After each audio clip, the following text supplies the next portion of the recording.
Hello, everybody! Sejam muito bem-vindos a mais um vídeo do nosso canal. Eu sou a Teacher Fabi e neste vídeo nós vamos explorar juntos o passado perfeito simples, ok?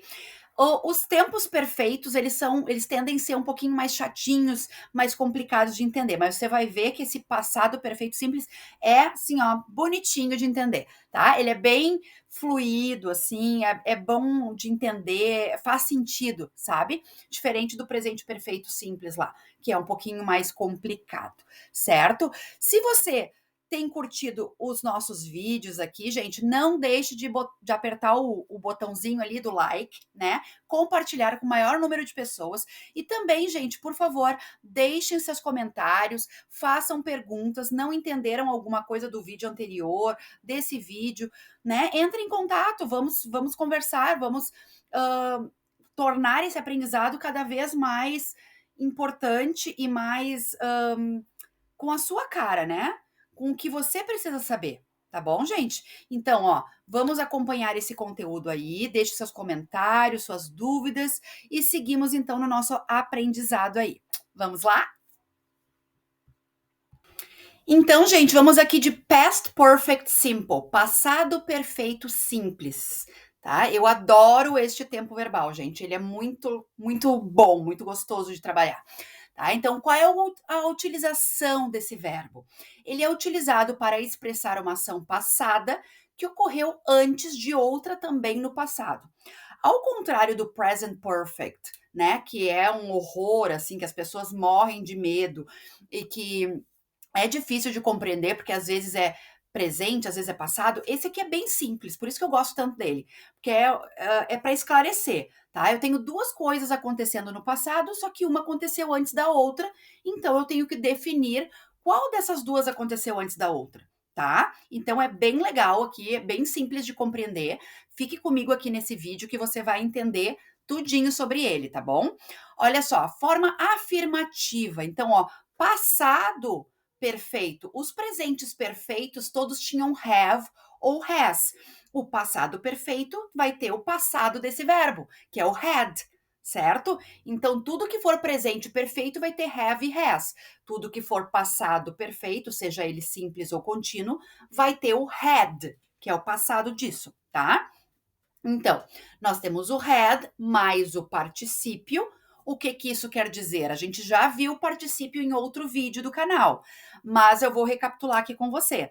Então, o particípio, se for de um verbo regular, ele vai ser o verbo com ed no final. Se o meu verbo for irregular, eu vou ter que consultar a minha tabela, né, a minha lista de verbos irregulares, e eu preciso então me focar na terceira coluna, porque a primeira é infinitivo, a segunda é passado simples e a terceira é o meu verbo no particípio, tá bom? Então, é o had mais esse particípio aí, ok? Vamos dar uma olhada nesses dois exemplos aqui. I had made dinner when my mom arrived. Olhem só, eu tenho o had made dinner, make dinner seria fazer a janta, né? E mom arrived, mamãe ou a mãe chegou, passado. Se eu não botar esse had made e simplesmente colocar o made, ó, I made dinner when my mom arrived, vai parecer o quê? A minha mãe chegou, passou pela porta e eu comecei a fazer a comida. Não foi isso que aconteceu. Eu tinha feito a janta já quando a minha mãe chegou. Então, essa atividade, essa ação que foi feita anteriormente tem que ser expressa pelo passado perfeito. Porque se eu não utilizar o passado perfeito, vai parecer que a ordem das atividades é inversa, tá? Então, aqui eu tô dizendo, a primeira coisa que aconteceu na minha história aqui é que eu fiz a janta e daí a minha mãe chegou. Se eu não utilizo, vai parecer que a minha mãe chegou e daí eu fiz a janta, tá? Então, não é o que acontece. Vamos dar uma olhada no outro exemplo aqui também, ó. She had finished the report when her boss asked her. Então, ela havia terminado, ela terminou, ela tinha terminado o relatório quando o chefe dela pediu para ela, né? Então, tipo assim, ela já tinha feito e ele pediu. Se eu não utilizo o had, o que que parece? Ela só fez, ela só terminou, depois que o chefe pediu. Vejam a confusão que vai dar isso aí, né, gente? Então é preciso que a gente utilize esse passado perfeito simples para indicar qual das minhas duas atividades no passado aconteceram primeiro, tá? Aqui eu tenho para compartilhar com vocês frases retiradas de prova. Não são questões exatamente de prova, são frases que estavam nos textos de determinadas provas, tá? Esse aqui, por exemplo, foi retirado da Fevale de 2018, tá? Não foi solicitado em nenhum momento para que se traduzisse essa frase, mas, assim como foram retiradas outras frases para traduzir, talvez pudessem ser uma dessas. Então, já que a gente está aprimorando nossos conhecimentos em tempos verbais e, junto disso, a gente está vendo questões de tradução, então eu selecionei algumas frases de provas para que contenham esse tempo verbal, né? Para que a gente consiga analisar e traduzir juntos, ok? Então, olha só, esse aqui ficou bem. Esse aqui eu tive que me apropriar bastante de outras coisas para conseguir chegar na tradução, tá? Mas eu vou te indicar, vou te dizer exatamente o que eu pensei aqui para a gente chegar nesse resultado, tá bom? Ó, the museum was part of Rio's Federal University, but had fallen into disrepair in recent years. Had fallen. Se eu for procurar fallen no dicionário, vai estar escrito assim, ó, particípio de fall. Daí vocês vão lá no dicionário procurar fall. Fall é cair, tá? Entre outras coisas. Então, tinha caído, digamos assim. Então, se eu fosse traduzir ali, tá? O museu era parte da Rio's Federal University. Lembrem, então, ó, qual é o meu núcleo aqui? Universidade. E essa universidade é o quê? Ela é federal e ela é do Rio de Janeiro. Então, ali, ó, da Universidade Federal do Rio, ok? Mas, had fallen, tinha caído em desreparo, digamos assim, nos recentes anos, nos anos recentes, tá? Então, o que é cair em desreparo, digamos assim? Eu nem sei se existe essa palavra em português, desreparo aí, gente. Caso não exista, me comenta aqui, gente, tá? Eu preciso aprimorar meu português também. Então, disrepair seria o contrário de repair, que é reparar, consertar. Então, se caiu em desconcerto, digamos assim, eu posso dizer que deteriorou-se, né? Então, esse museu foi largado, assim, digamos, né? Deteriorou-se nos últimos anos, in recent years, nos anos recentes. Eu posso adaptar aqui também para nos últimos anos, porque se eu traduzir nos anos recentes, fica meio estranho, tá, gente? Então, vejam só a volta que eu tive que dar aqui para conseguir fazer essa tradução boa, né? Apropriada para uma prova de proficiência, porque se eu botasse ali mas tinha caído em desreparo nos recentes anos, vai ficar uma coisa muito aportuguesada e a pessoa que corrige vai dizer, bah, essa pessoa aqui foi palavra por palavra, ela não consegue compreender a mensagem geral de um artigo, por exemplo, né? Então, isso é muito importante. Seguimos, então. Outra frase retirada da Fevale de 2018, da mesma prova, né? Yet, the city had recently managed to find a huge budget to build a brand new Museum of Tomorrow. Museum of Tomorrow. Talvez você já deva saber do que a gente está falando aqui, do Museu do Amanhã, né? Que é um museu bem famoso no Rio de Janeiro, né? Que eu, infelizmente, ainda não estive lá, mas um dia irei. Então, assim, vamos dar uma olhada ali. Yet the city. Yet a gente viu que é um conector, né? Que a gente já viu em outros verbos ali. Então, contudo, vejam como as coisas vão se entrelaçando, gente.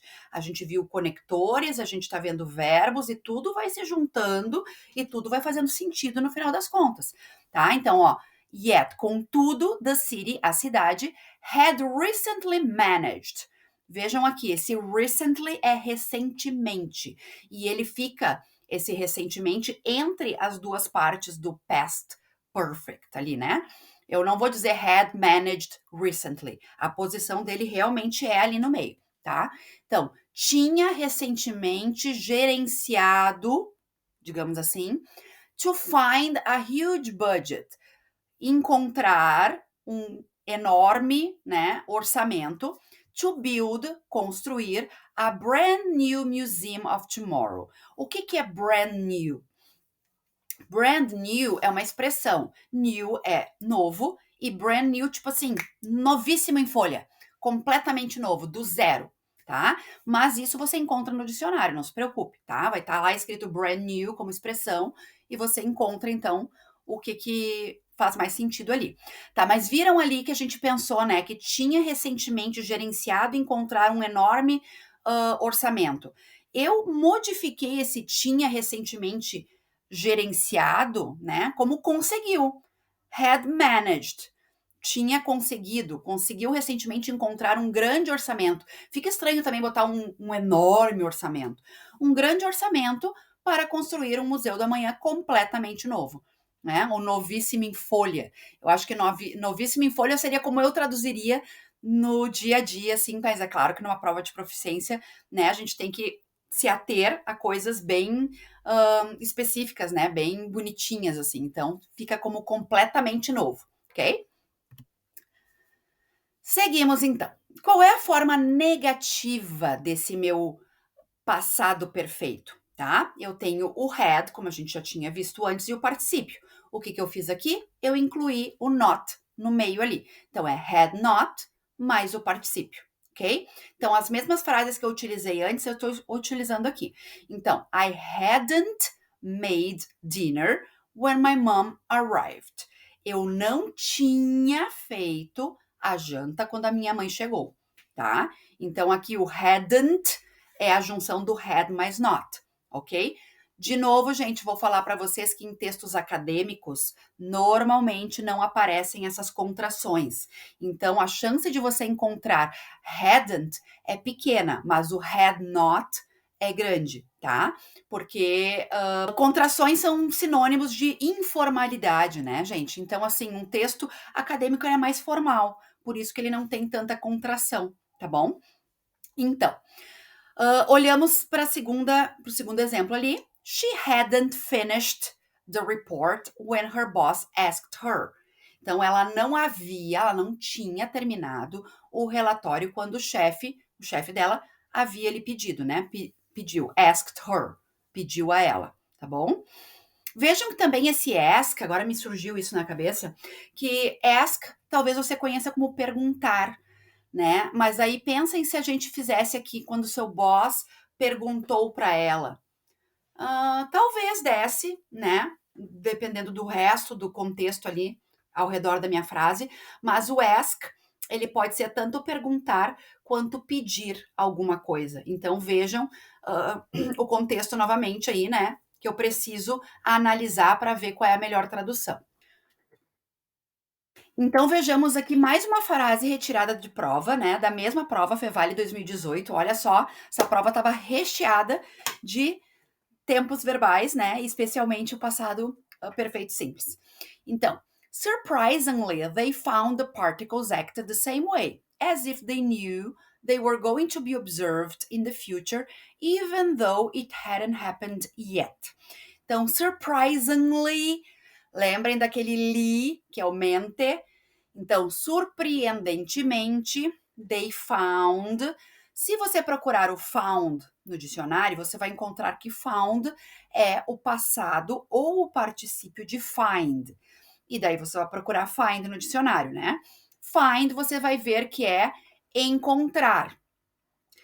Encontrar ou descobrir. Normalmente o descobrir tem um out depois, tipo find out, found out. Aqui não tá o found out. Mas eu traduzir como encontrar não faz o menor sentido.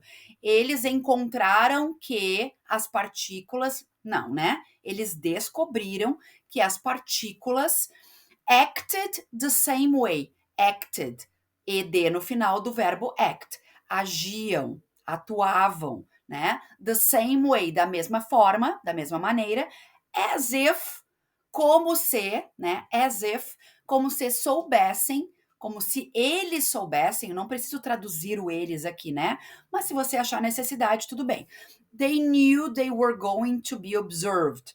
Eles souberam ou soubessem que eles seriam observados, ou as partículas seriam observadas, né?